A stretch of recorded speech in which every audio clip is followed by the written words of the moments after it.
రేపే ముక్కోటి ఏకాదశి అండి, అనగా వైకుంఠ ఏకాదశి అని కూడా అంటారు.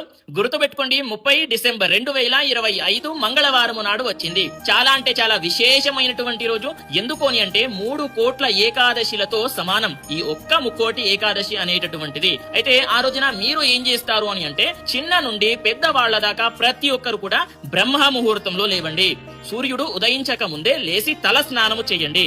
మీకు చలి పెడుతుందని చెప్పేసి అలానే పడుకోకండి. లేసి తల స్నానము చేసి సూర్య నమస్కారం చేసుకున్న తర్వాత ఆ రోజంతా కూడా ఉపవాసం ఉండండి. పండ్లు ఫలహారాలు తినవచ్చు, తప్పేమీ ఉండదు. అదే విధంగా ఏదైనా సరే, ఇప్పుడు శివాలయానికి కానివ్వండి, వైష్ణవాలయానికి కానివ్వండి, ఉత్తర ద్వారం నుంచి దర్శనం చేసుకోండి. అదే విధంగా ఏం చేస్తారు అని అంటే, ఏదైనా సరే విశేషంగా కోరిక ఉన్నట్లయితే ఎవరికైనా సరే దాన ధర్మాలు చేయండి. అది బ్రాహ్మణుడికైనా సరే, అదే విధంగా ఏదైనా సరే బీద వాళ్ళు ఉంటారు కదా, వాళ్ళకైనా సరే అన్నదానమో వస్త్రదానమో చేస్తే గనక విశేషంగా ఫలితాలు పొందుతారు. మీరు